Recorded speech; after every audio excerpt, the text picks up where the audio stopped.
Hello everyone, myself Pradyuman Baria. In this video, we will discuss about multi-objective optimization. As the name suggests, we have to optimize multi-objectives. By multi, we can say two or more than two. We have to optimize these objectives simultaneously. Now, if we want to see example of multi-objective optimization, we can see that if we want to buy a house, then we want its price to be as low as possible. Also, we want our house close to nearby cities or market and as close as possible to main road. So price of house, distance from market and distance from main road are our objectives, and we want to maximize or minimize these objectives.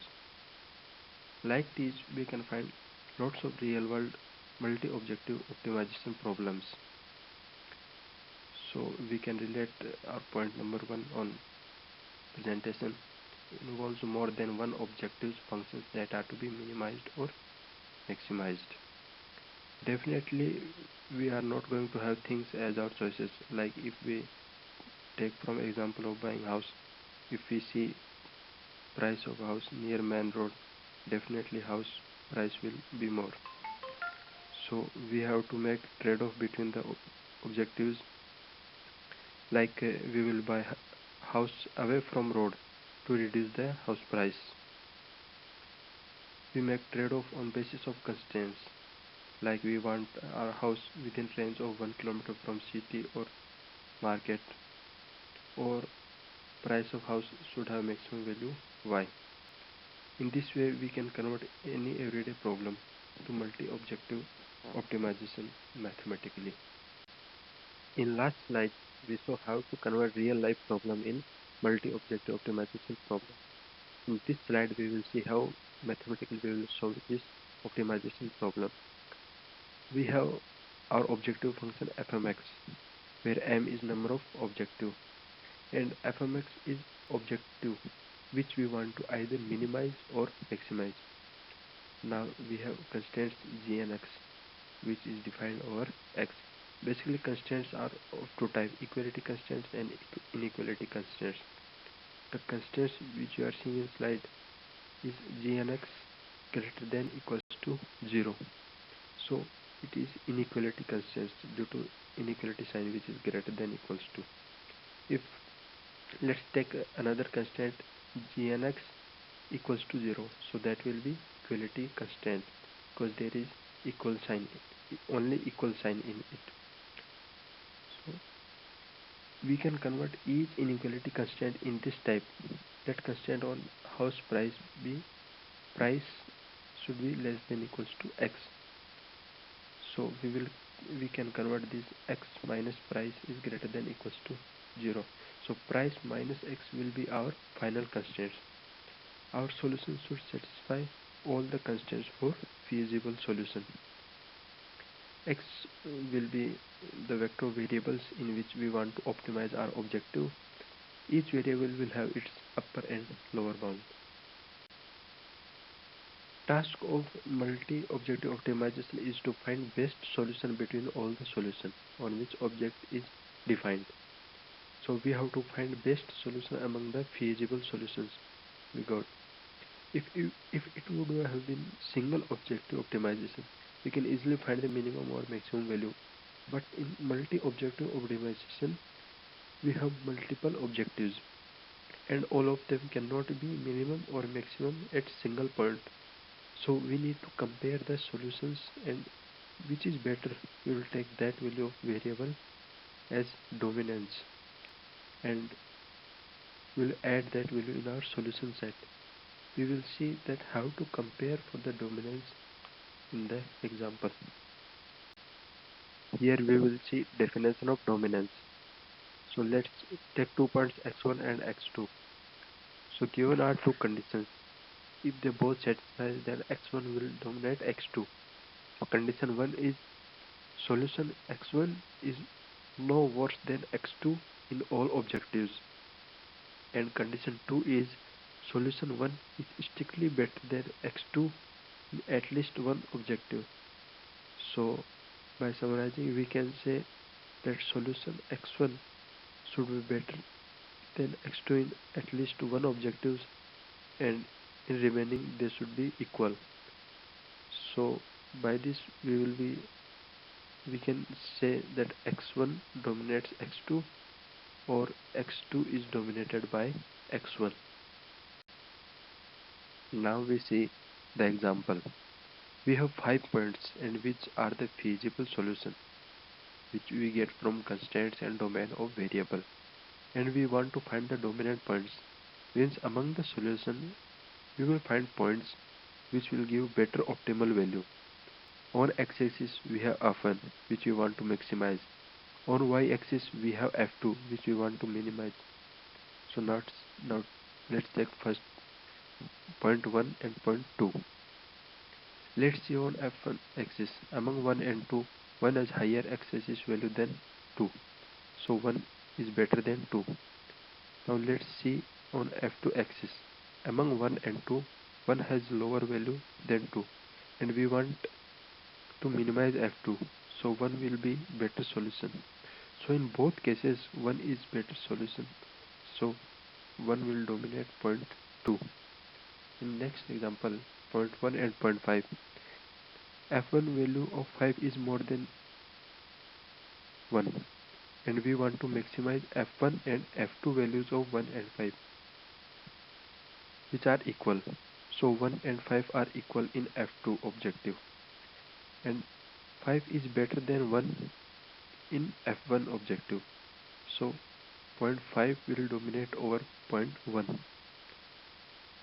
In third example, point 1 and point 4.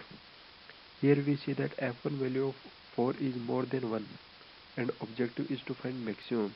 So 4 will dominate over 1. Also f2 value of 4 is more than 1, and objective is to find minimum. So 1 will dominate over 4. So in first case 4 dominates, and in second case point 4 dominates. So neither of points dominate each other. Hello friends, I am Abhishek Mukherjee from ATDC department. My roll number is 208091R05. My friend explained up to the previous slide. Now I am recapitulating this slide again, and I am continuing from this slide. So the topic is example dominance test. My friend explained it in the previous slide. So I have two objective function, that is f1 and f2, and my objective is to maximize f1 and I have to minimize f2. So I have here 5 solutions, so I have to check the dominance of each solutions. So from here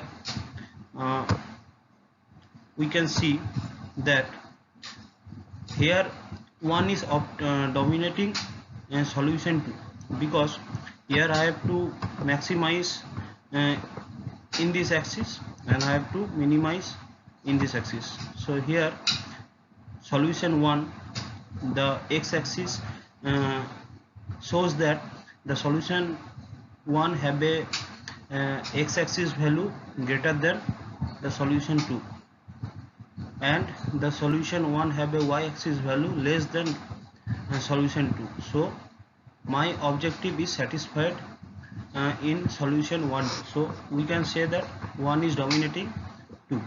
Similarly, if we check solution 5 and solution 1, so we can see that in x-axis we cannot compare 5 and 1, but in y-axis we can in y-axis we cannot compare 5 and 1, but in x-axis we can compare that 5 is dominating 1. So here 5 is dominating 1.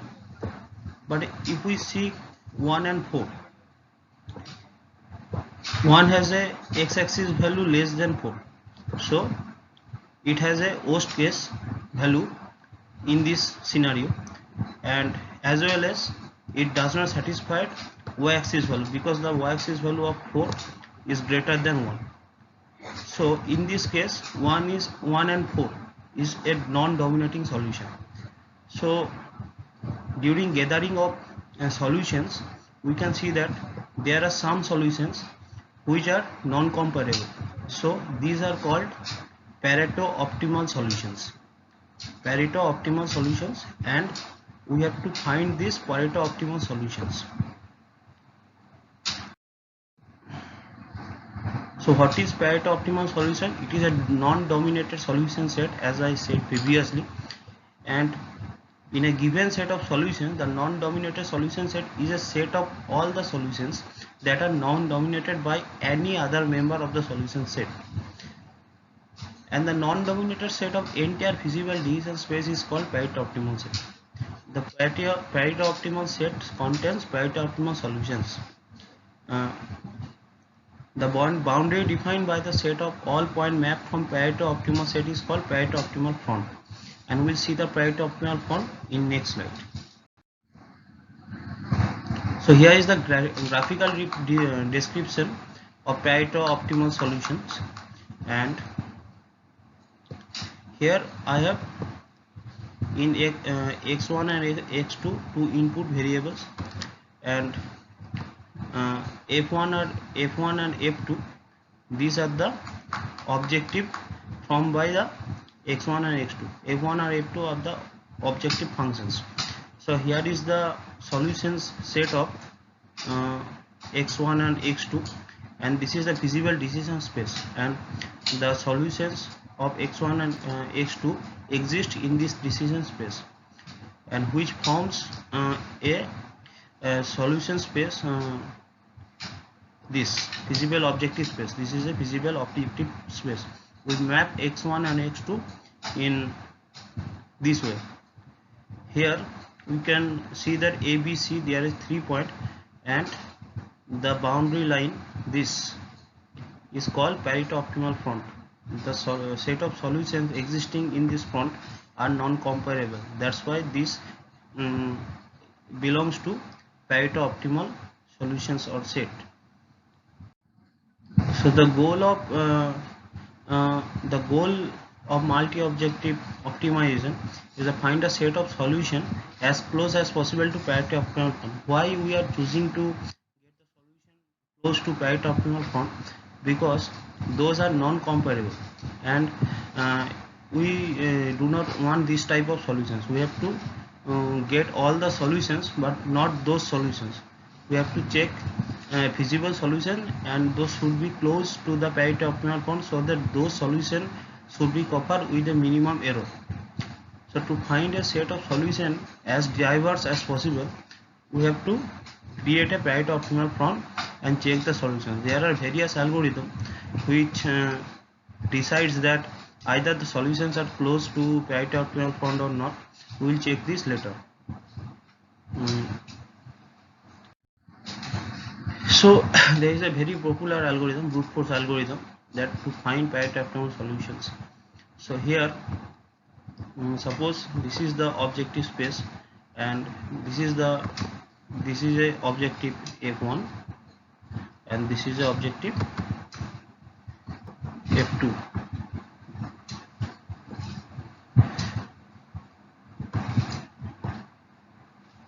So here we can see that the objective space contains 1 2 3 4 5 6 solutions. So from here we can see that these 4 solutions are non-comparable. If we want to minimize both objectives, but these two solutions are comparable. So these two solutions are separated by this Pareto optimal front. So you can see that this is Pareto optimal front.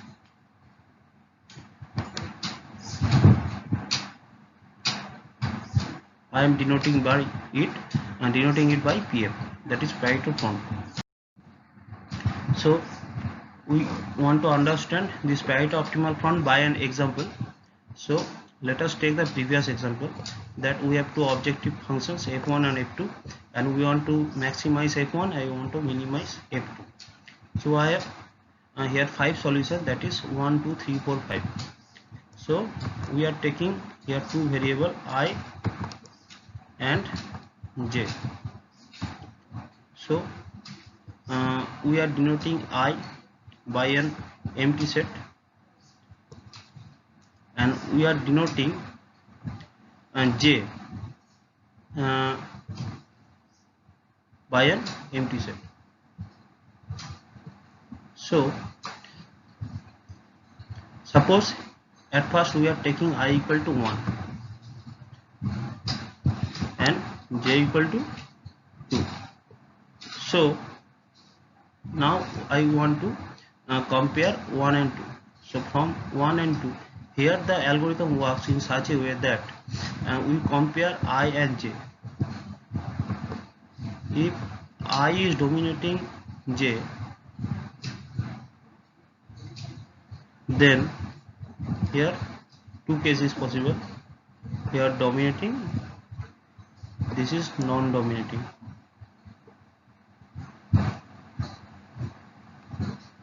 If dominates, I dominates j, then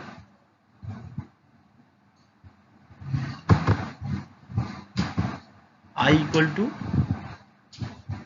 I plus 1.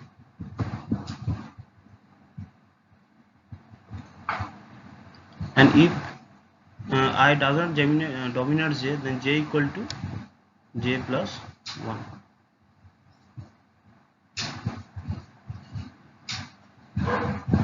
So here 1 dominates 2. So I is 1, j 2, and now I equal to I plus 1 and j equal to j plus 1. So now we compare 2 and 3. Here 2 and 3 are dominating or not, we have to check. So here 2 and 3 is a dominating solutions. Again we have to check in a forward manner. So in this way, if we check all the solutions, that is called brute force algorithm, and from here we can say that here 3 and 4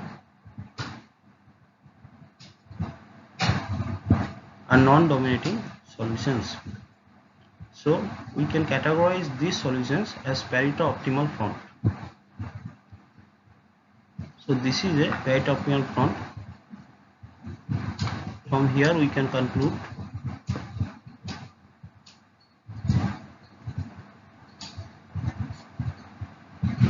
and later on by various algorithms we have to create some solutions close to Pareto optimal front, that is 1, 2 and 5. These are close to Pareto optimal front. So we get the solutions to maximize f1 and to minimize f2. These are the, and this is a example of how to determine the Pareto optimal front in multi-objective optimization. So in this way one can get a solution from given input, and by mapping those into a objective space, and by creating a dominating and non-dominating set or Pareto optimal front.